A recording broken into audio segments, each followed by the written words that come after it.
Good morning to all. As we know, our world is becoming more and more wireless. Do you know the technology behind this? Yes, it's nanotechnology. While looking into generation of computer, we can see ENIAC, which is the first computer which belongs to the first generation. Its size is about 15 by 9 meter and its memory storage is only about 20 words. Now can you imagine the size of electronic gadgets which are available now with their function and their memory storage? Do you know the technology behind this? Yes, it's nanotechnology. So today I'm here to present about nanotechnology. Myself, Sana Shamilovi. Nanotechnology is having tremendous applications in our day-to-day life.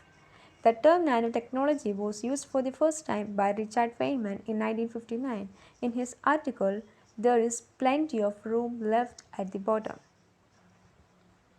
What is nanotechnology? The branch of technology that deals with the dimensions and tolerance of less than 100 nanometers.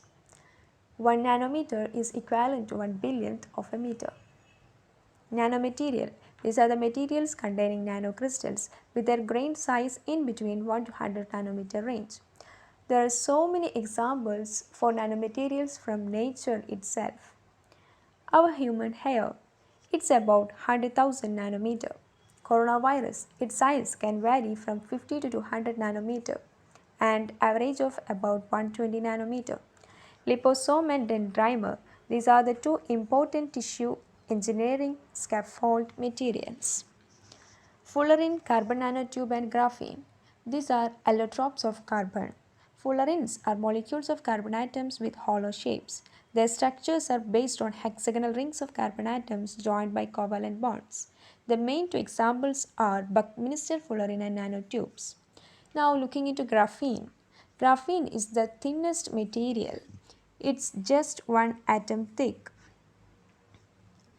This material is mathematically two-dimensional.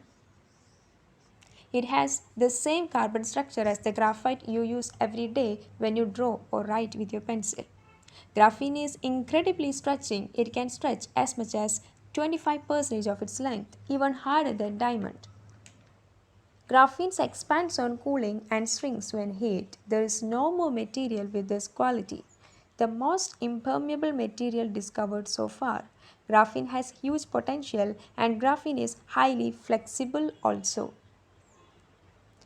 Now, the surface area to volume ratio and quantum confinement, these are the two main factors that cause a significant change in the properties of nanomaterials.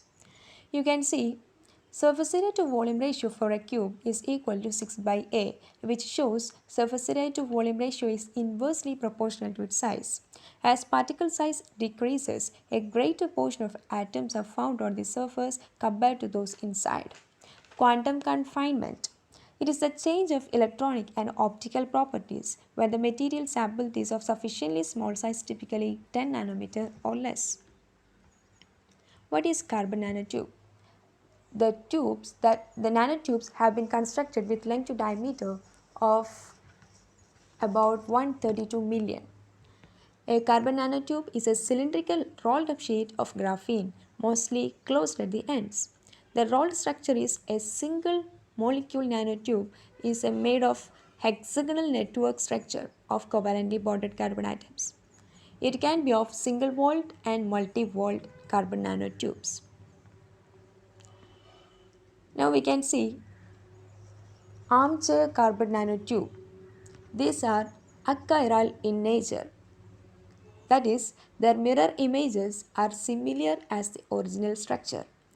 And these are always metallic in nature. That is, they can conduct electricity. Zigzag carbon nanotube. These are either metallic or semiconducting based on their chiral condition. Now, helical or chiral carbon nanotubes. From the name itself we know it's chiral in nature, that is their mirror images appear to differ from their original. Now, benefits of nanotechnology. As I told, nanotechnology is having tremendous application. Yes, it's beyond our imagination. For example, in drinkable ocean water, graphene may be the answer to the water crisis many countries are facing. If we make membranes from graphene, they would be able to let water through it while filtering out salt at the same time. Another application in making super strong body armor, the two-layer of graphene, nothing short of incredibly strong body armor. And in nanomedicine, you can see graphene can be used as drug delivering agents in cancer treatment. So, now you understand the importance of nanotechnology. It is possible to achieve exceptional performance in components and devices. There are applications in nanoelectronics too. You can see the size and their memory storage. Current research shows that by using nanotechnology, 1 terabyte can be stored on the head of the pin. Carbon nanotubes on glass or plastic sheet. And in nanotransistors. Disadvantages. Atomic weapons can now be more accessible and made to be more powerful and more destructive. Another is it is very expensive and it has increased risk to health also. And if engineered robots will perform jobs, it may lead to loss of jobs. Next is about future challenges. Environmental problems can be solved. Efficiency of renewable sources can be greatly improved so that we can save our renewable sources for future generation. It may help to grow life in outer space or planet. Thank you.